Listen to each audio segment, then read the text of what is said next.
ہمیں عدالتیں جب بھی جو حکم دیں گی ہم نے اس کی تعمیل کرنی ہے.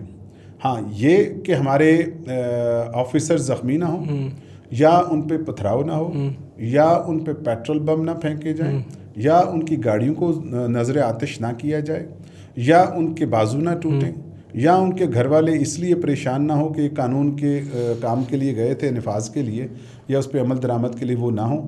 ہم پوری تیاری کے ساتھ جائیں گے.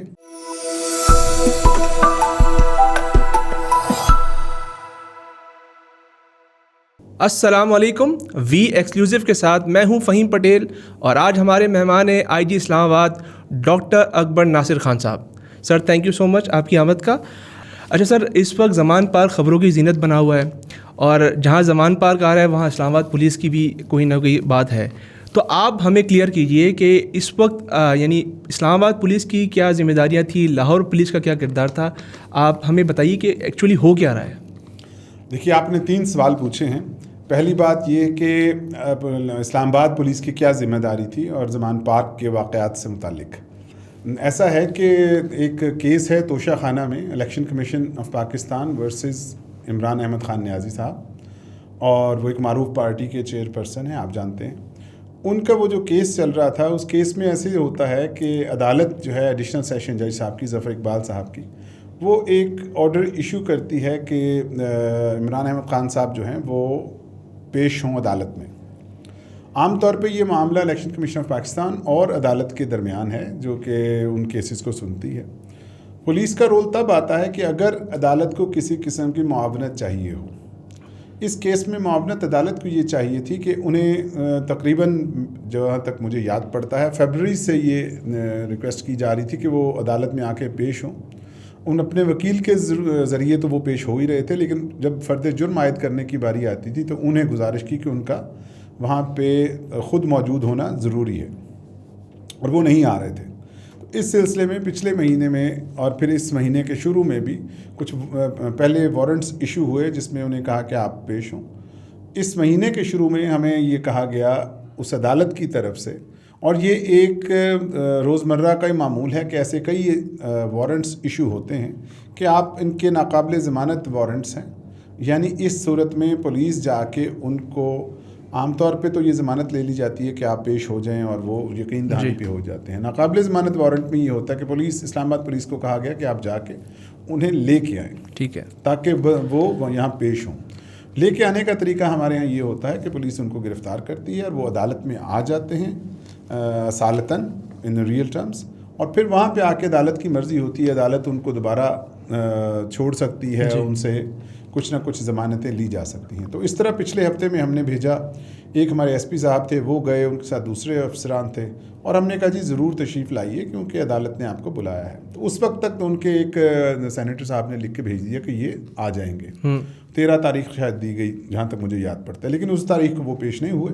تو عدالت نے جب دوبارہ ہمیں حکم دیا کہ ان کو لے کے آئیں، وہ پیش کیوں نہیں ہوئے، تو جو ہم نے جو ان کی گارنٹی تھی وہ جب پیش کی تو وہ نہیں ہوئی. پولیس وہاں پہ گئی اور پھر ہمارے ایک ڈی اے جی صاحب گئے اور ان کے ساتھ ان کا اپنا سٹاف تھا. لیکن یہ بنیادی طور پہ ذمہ داری جو آپ کا دوسرا سوال تھا کہ لاہور پولیس کا کیا کردار ہے، جب کسی دوسری جورسڈکشن میں پولیس جاتی ہے تو وہاں کی جو لوکل پولیس ہے وہ اس کی معاونت کرتی ہے. معاونت سے کئی دفعہ مراد یہ ہوتی ہے کہ اگر وہاں پہ کسی قسم کا انہیں پتہ چاہیے ہو کہ کہاں پہ رہتے ہیں یا کہیں ایسا کوئی خدشہ ہو کہ جس میں کوئی لا اینڈ آرڈر کی سچویشن بن سکے یا کسی ریزسٹنس کا، تو ان پہ وہ مدد کرتے ہیں. عام طور پہ ایسا ہوتا نہیں ہے جو اس مرتبہ ہوا. تو ہمارے ڈی اے جی صاحب زخمی ہوئے، لاہور پولیس وہاں پہ موجود تھی، تو ہم اسلام آباد کی ایک عدالت کی معاونت کے سلسلے میں لاہور میں موجود تھے.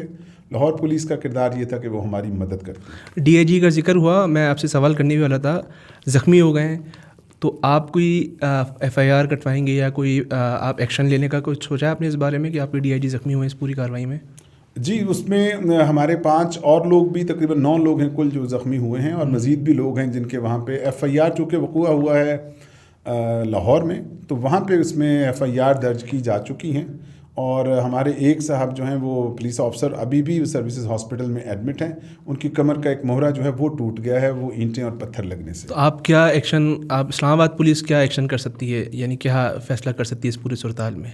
اسلام آباد پولیس میں جب یہ جو اس طرح کے جرائم ہوتے ہیں وہ لوکل پولیس جو وہاں کی انہوں نے درج کیا ہے پرچہ یہاں بھی درج ہو سکتا تھا اگر وہاں پہ نہ ہوتا تو، لیکن وہاں پہ درج ہو چکا ہے، تو اب ہم اس قانونی طریقے کو ہی فالو کریں گے اور اس کا جو بھی عدالتوں میں ایک نظام ہے ہم اس کو پورا کریں گے۔ ٹھیک ہے، اچھا تحریک انصاف کا موقف ہے اور اس کے ساتھ کچھ قانونی ماہرین بھی شامل ہے بشمول اعتزاز حسن کہ چونکہ 18 تک ضمانت موجود تھی اور 18 کی پیشی کی بات کی گئی تھی، تو یہ بہتر ہوتا ہے کہ پولیس 2 لوگوں کے ساتھ آتی ہے، سمن جاری کرتی ہے، 18 کی تاریخ دیتی، اور اگر 18 کو پیش نہ ہوتے تو پھر آپ جو چاہے کارروائی کرتے۔ تو یہ جلد بازی کیوں کی گئی؟ دیکھیے، یہ جن بھی ماہرین کی رائے ہے اسی پہ عدالتوں کی، ہائی کورٹ کی بھی، اور جہاں پہ عدالت میں مقدمہ زیر سماعت ہے ان کے فیصلے آ چکے ہیں۔ اس میں اس خاص طور پہ جس نقطے پہ آپ نے بات کی ہے اس کی وضاحت کی جا چکی ہے کہ وہ پہلے بھی لا سکتے ہیں اور عدالت میں پیش کرتے ہیں، عدالت ان کی یہ ضمانت انہوں نے وہیں پہ آ کے دینی ہے، تو وہ پیش خود بھی ہو جائیں، لیکن ان کا خود آنا ضروری تھا۔ ٹھیک ہے، اچھا آئی جی صاحب، ہم جانتے ہیں کہ ریاست کتنی طاقتور ہوتی ہے، کسی بھی فرد کو کسی بھی کارروائی کرنے اس کو منٹوں اور گھنٹوں کی ضرورت ہوتی ہے۔ یہ بات بہت کہی جا رہی ہے کہ ایک گرفتاری کے لیے اتنے ہنگامے کیوں؟ کیا ریاست کمزور ہوئی ہے یا کچھ اور معاملہ ہے؟ آپ اس پہ اپنے بیان دیے کہ کیا صورتحال ہے، کیوں اس میں تاخیر ہو رہی ہے؟ دیکھیے، جہاں تک بات آتی ہے ریاست کی قوت نافذہ کی، وہ ایک بہت اہم چیز ہے، اور وہ قوت نافذہ نہ صرف کہ اس طرح کے کیسز میں بلکہ جو کرمنل کیسز ہیں، دہشت گردی کے واقعات ہیں، اور اس کے ساتھ ساتھ وہ واقعات جو سول نیچر کے ہوتے ہیں، آپ کیا اپنی معاشی پالیسیز امپلیمنٹ کر سکتے ہیں؟ کیا آپ کے جو احکامات ہیں ان کو پوری طرح کیا جا سکتا ہے؟ کیا آپ کے جو قوانین ہیں ان کا احترام کیا جاتا ہے؟ کیا ان قوانین کے احترام نہ کرنے کی صورت میں آپ کیا کرتے ہیں؟ یہ کئی چیزیں ایسی ہوتی ہیں جو کسی بھی، جس کو ہم اسٹیٹ افیکٹونیس کہتے ہیں، کہ یہ کس حد تک ریاست مؤثر ہے، یہ بہت ضروری ہوتا ہے۔ اور اس چیز کا اثر نہ صرف آپ کے اندرونی معاملات پہ بلکہ بیرونی معاملات پہ بھی اس کا اثر پڑتا ہے کہ دنیا کے دوسرے ممالک آپ کو بطور ریاست کیسے دیکھتے ہیں۔ میں یہ سمجھتا ہوں کسی ایک واقعے سے ریاست پاکستان نہ اتنی کمزور ہے کہ کسی ایک شخص کی گرفتاری نہ کر سکے، نہ وہ اتنی آپ سمجھیں کہ غیر مؤثر ہے کہ اگر وہ کرنا چاہے تو ہر صورت میں کسی بھی قیمت پہ کر سکے۔ سوال اس میں صرف یہی ہے کہ آپ نے کس قیمت پہ یہ کام کرنا ہے۔ قیمت اس سارے کی ایک تو ہم نے بطور پولیس دی ہے کہ ہمارے 65 جو جوان ہیں وہ زخمی ہیں، بشمول ایک ڈی آئی جی کے، ایس ایچ اوز کے، لاہور کے اے ایس پی کے، کانسٹیبلز کے 65 لوگ زخمی ہوئے ہیں۔ اس کے علاوہ 10 گاڑیاں جلا دی گئی ہیں۔ اس کے علاوہ جو آپ خود فرما رہے ہیں کہ لوگ یہ سوال کر رہے ہیں کہ یہ کیوں نہیں ہو پایا، اس کے نہ ہونے کی وجہ جو میں نے پہلے بھی کسی نے پوچھا تو میں نے یہی عرض کیا ہے کہ اگر نہتے پولیس آفیسرز جاتے ہیں اور ہاتھ میں ان کے ایک وارنٹ ہے، جس طرح آپ کے ہاتھ میں اس وقت یہ کرتاس ہے، اس کے بدلے میں اگر آگے سے اینٹوں کا پتھراؤ ہو، اگر وہاں سے پتھر گرائے جائیں، اگر لوگوں کی کمر کے مہرے ٹوٹ جائیں، اگر ان کی ٹانگوں پہ فریکچر ہوں، بازو ٹوٹ جائیں، تو یہ تو ہم سب کے لیے ایک لمحہ فکریہ ہے کہ آپ سے اور گزارش کیا کی جاتی ہے، اور یہ پہلی مرتبہ نہیں ہوا، اس سے پچھلے ہفتے بھی جب گئے 6 مارچ تھی تقریباً جہاں تک مجھے یاد ہے، وہاں جا کے یہ بالکل عدالت میں تشریف لے آئیے، بتا دیجئے کہ جناب والا میں 14 تاریخ کو آ جاؤں گا، 18 کو آ جاؤں گا، جس تاریخ کو۔ تو ان لوگوں کی جو ہے، اب یہ بات ہے طرز عمل کی، قانون کے احترام کی۔ قانون کا احترام صرف لفظوں سے نہیں ہوتا، آپ کو عملی طور پہ کرنا پڑتا ہے، آپ کو ٹریفک کی لائٹ پہ کھڑا ہونا پڑتا ہے۔ آپ کا ماضی جو بھی رہا ہو، آپ جس بھی عہدے پہ رہے ہوں، کیا میں بطور آئی جی اسلام آباد مجھے یہاں پہ اشارے کاٹنے کی اجازت ہے؟ کیا میں کسی سرخ بتی کو صرف اس لیے اس سے گزر جاؤں کہ میں یہاں کا انسپیکٹر جنرل آف پولیس ہوں؟ کیا میں کسی کے اور کسی زیادتی کر سکتا ہوں؟ اور اس وقت نہیں جب میں موجود ہوں اس عہدے پہ، اس عہدے کے بعد بھی مجھ پہ تو زیادہ لازم ہے۔ جی، جو لوگ ذمہ دار عہدوں پہ رہ چکے ہیں یا اس کے متمنی ہیں یا اپنے آپ کو اس کا اہل سمجھتے ہیں، ان پہ تو یہ چیزیں زیادہ لازم ہوتی ہیں کہ وہ قانون کے احترام کو عملی صورت پہ بتائیں۔ بالکل ٹھیک۔ آج آپ عدالت گئے، ہم نے یہ بہت کم واقعات دیکھے ہیں، ایسے کم سینز دیکھے ہیں کہ آئی جی صاحب خود پہنچے ہیں۔ ایک تو یہ کہ اگر آپ کچھ مختصراً بتا سکیں کہ آج کیا ہوا۔ دوسرا ایک ساتھ ہی سے جڑا ہوا سوال ہے، 18 تاریخ کو بھی اگر خان صاحب نہیں آتے، کیا لائے عمل ہوگا آپ کا؟ دیکھیے، آج جو میرا عدالت میں جانا تھا وہ ہمارے ایک آفیسر کو بلایا گیا جو اس وقت بھی لاہور میں موجود ہے، تاکہ وہ عدالت کے اس حکم کی تکمیل کے لیے، جس کے لیے آج بھی عدالت نے فیصلہ دیا ہے کہ یہ وارنٹس